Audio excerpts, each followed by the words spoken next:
There we go, pepper ball. All right, good.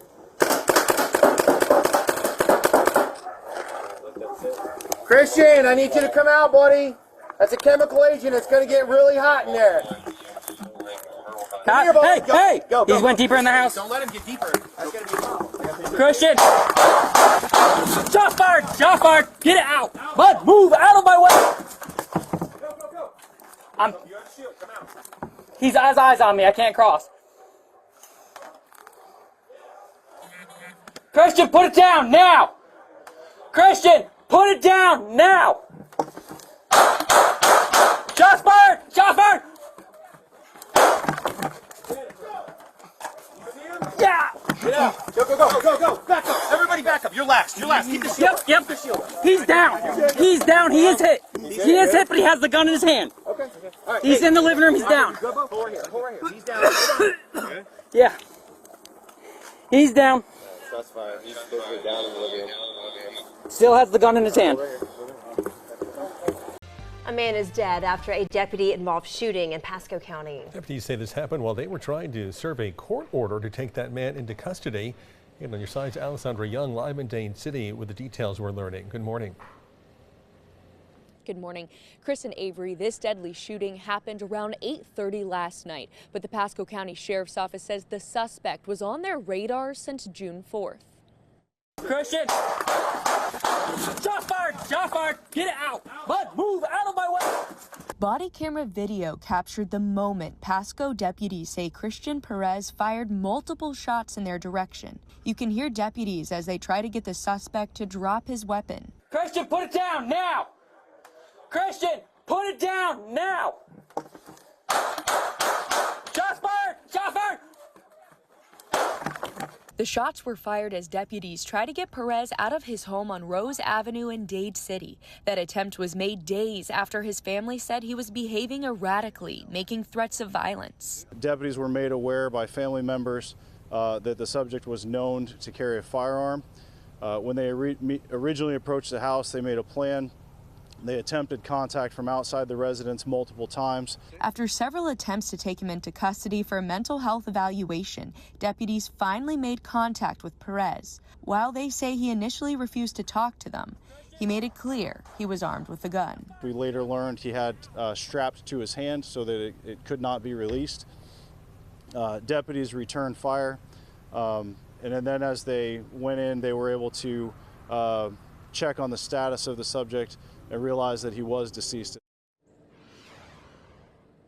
FDLE is now investigating, and the Pasco County Sheriff's Office says there is no threat to the public and says that 2 of their deputies fired their weapons and both of them have been placed on a paid administrative leave. For now, live in Dade City, Alessandra Young, 8 on your side. It happened so fast. Understandably shaken up, the victim did not want to be identified. She spoke to us by phone, sharing more about the terrifying encounter. I was standing outside my sister's apartment with the door cracked. I just fed the kids. It happened at the Waterside Village Apartments on 49th Avenue North just before 8 last night.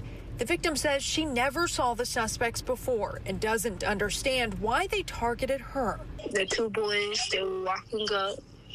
They looked like they was gonna walk past the apartment, so I stepped up on a little step. That's when she says they pushed their way into the home and pistol whipped her in front of several small children. I was scared for the kids. I thought it ended up getting hit in the head with the gun. What she did next managed to scare the intruders off. What got them to run, they seen me pull the knife out. Pinellas County deputies saying a 15-year-old and a 17-year-old are now facing charges. The victim was taken to the hospital and had to get stitches above her eye. She had a message for her attackers.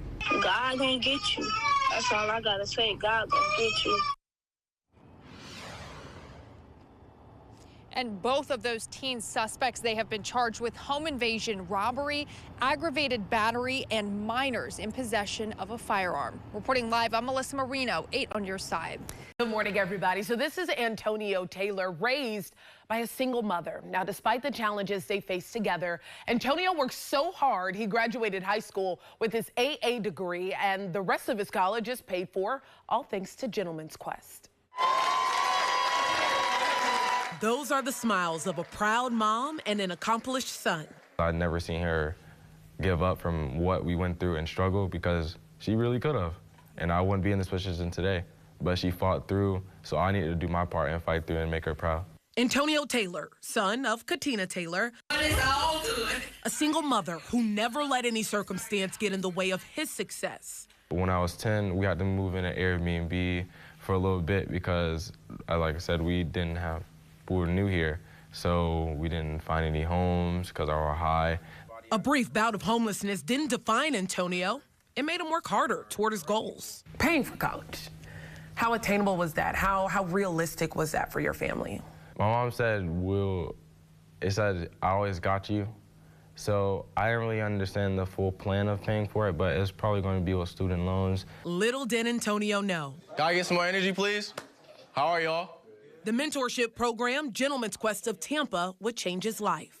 Gentleman's Quest also influenced me, because I became more social, because my 9th grade, 10th grade, I wasn't very a good public speaker. I used to always stutter. It was good. Tavis Myrick, the executive director of GQ, pushed Antonio personally and academically for 4 years.